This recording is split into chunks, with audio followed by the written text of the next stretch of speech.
Resultados del embarazo.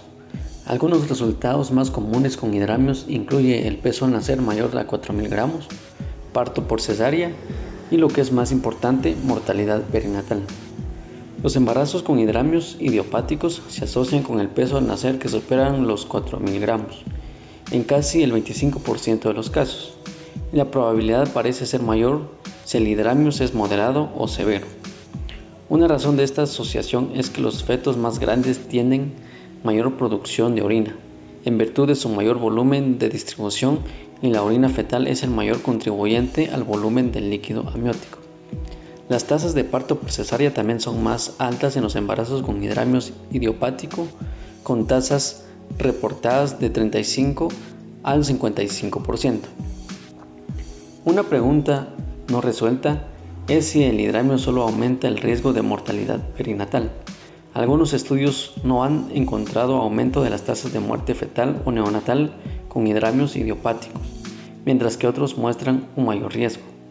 Usando datos de certificados de nacimiento de estados de California, Pilliol y colaboradores, identificaron hidramios en 0.4% de los casos.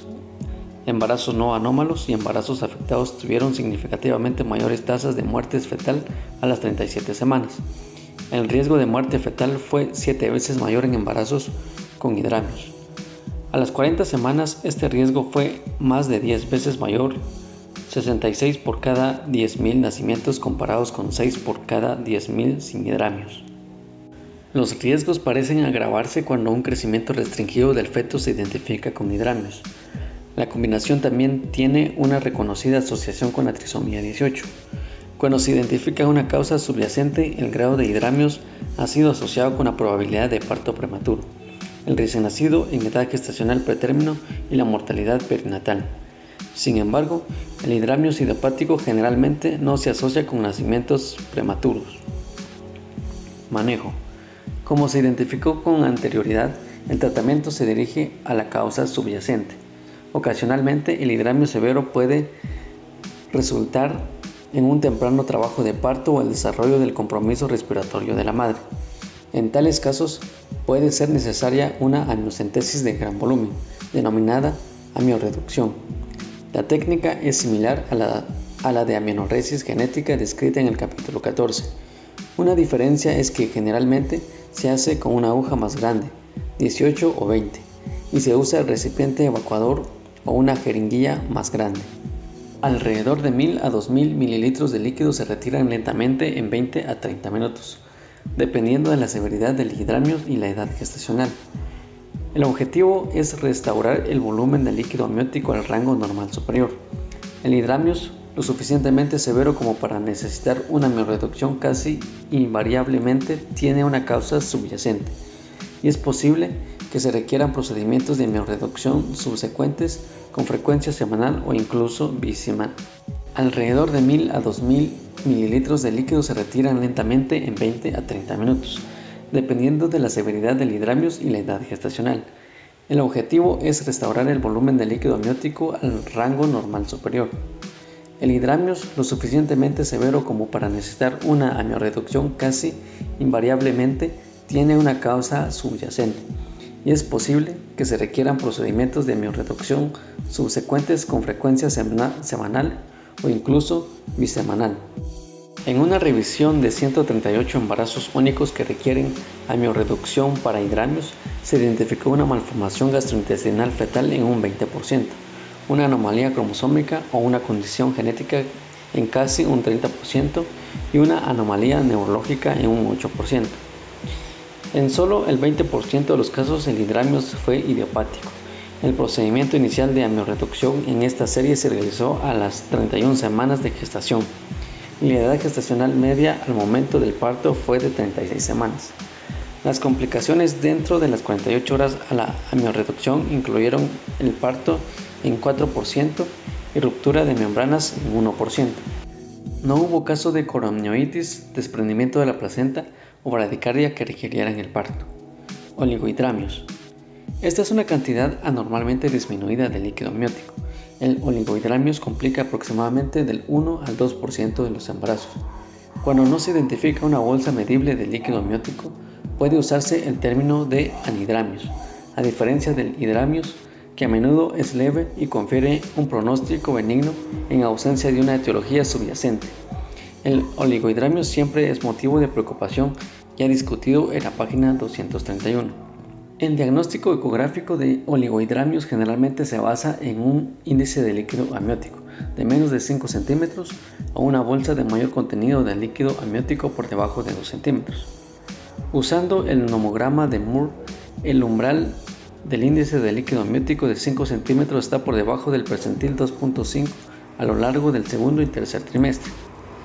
Cualquiera de los criterios se considera aceptable.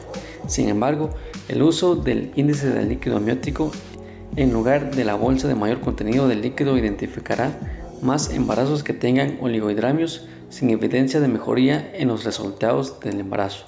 Cuando se evalúan embarazos múltiples para el síndrome del feto transfusor transfundido, se utiliza una bolsa de mayor contenido de líquido por debajo de 2 centímetros para definir oligohidramios.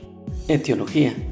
Los embarazos complicados por oligohidramios incluyen aquellos en el que el volumen de líquido amniótico se ha reducido severamente desde el comienzo del segundo trimestre y aquellos en los que el volumen de líquido fue normal hasta un corto plazo o incluso a término completo.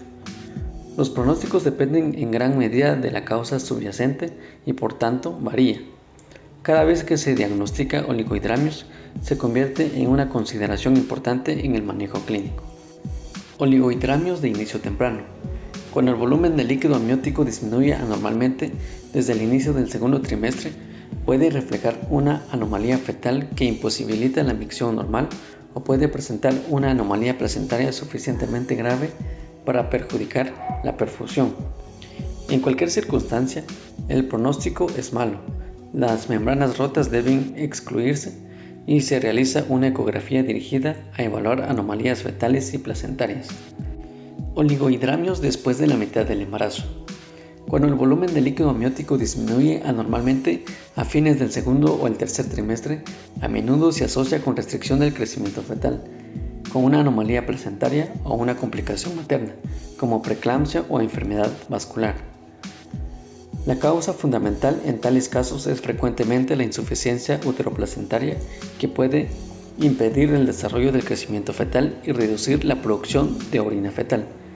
La exposición a medicamentos seleccionados también se ha relacionado con el oligohidramios, como se explica posteriormente. La investigación de oligohidramios en el tercer trimestre por lo general incluye la evaluación de las membranas rotas y la ecografía para evaluar el crecimiento fetal. Se recomiendan estudios Doppler de la arteria umbilical si se identificara restricción del crecimiento. El oligohidramio se encuentra comúnmente en embarazos postérminos y tardíos.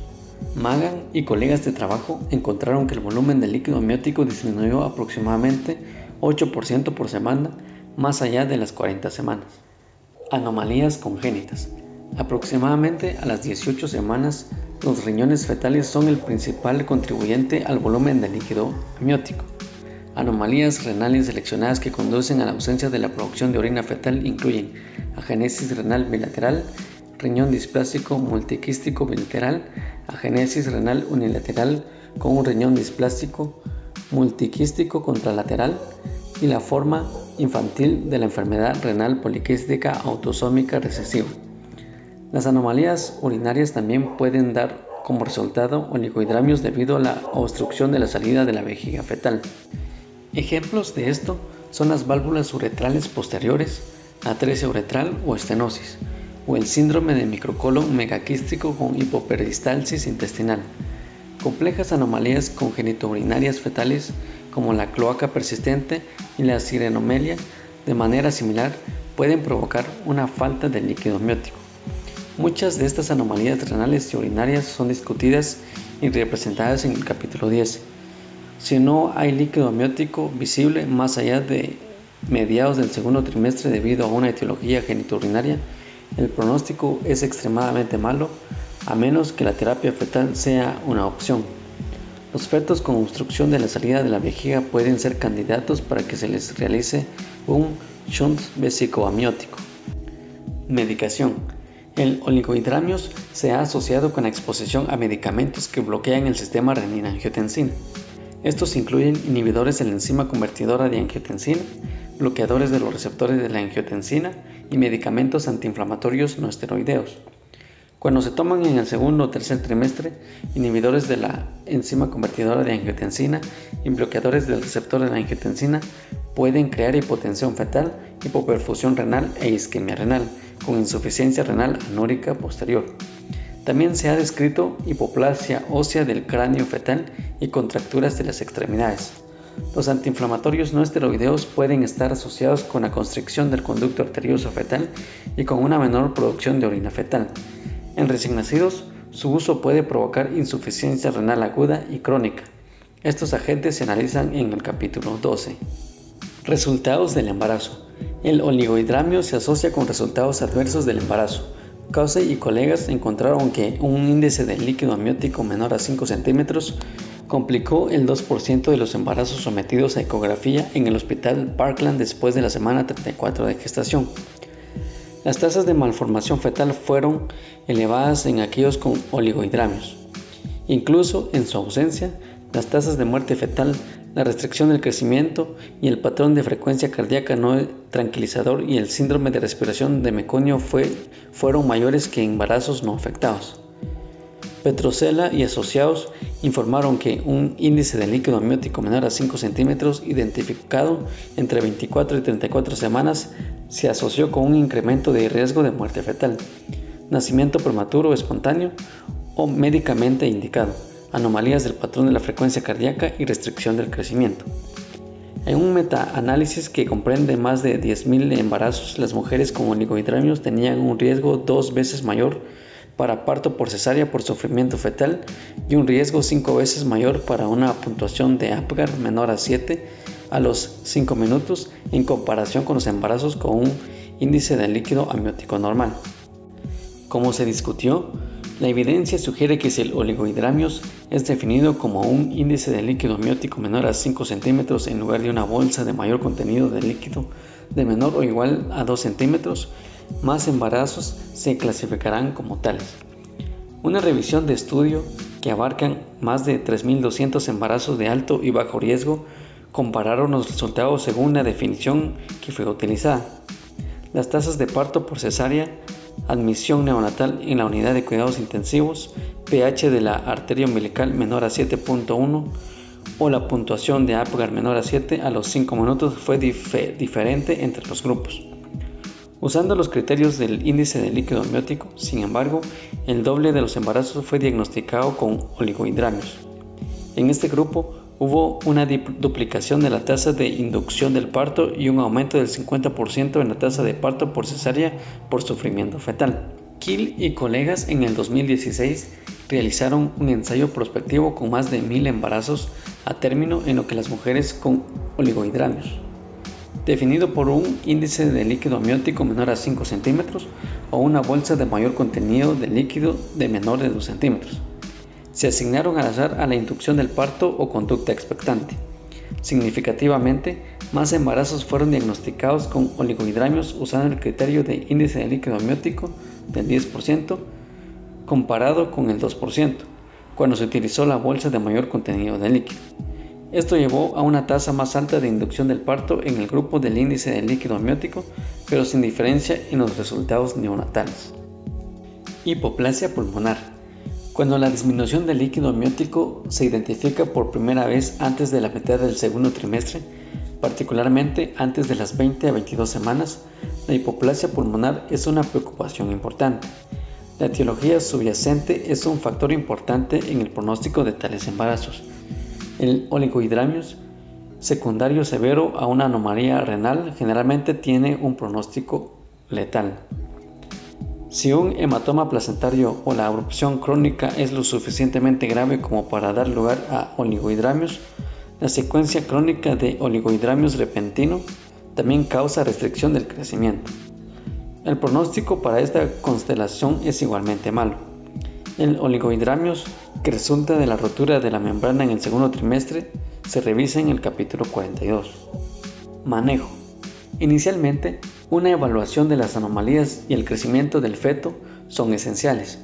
En un embarazo complicado por oligohidramios y restricción del crecimiento fetal, es importante mantener una estrecha vigilancia fetal debido a la morbilidad y mortalidad asociadas. El oligohidramios detectado antes de las 36 semanas de gestación en presencia de una anatomía fetal normal y el crecimiento, por lo general se maneja de forma expectante junto con un aumento de la vigilancia de la función fetal. Sin embargo, la evidencia de compromiso fetal o materno anulará las complicaciones potenciales del parto prematuro. El manejo ante parto del oligohidramios puede incluir hidratación materna. En una revisión reciente de 16 ensayos de embarazos con oligohidramios aparentemente aislados, la hidratación oral o la intravenosa se asoció con una mejoría significativa en el índice de líquido amniótico.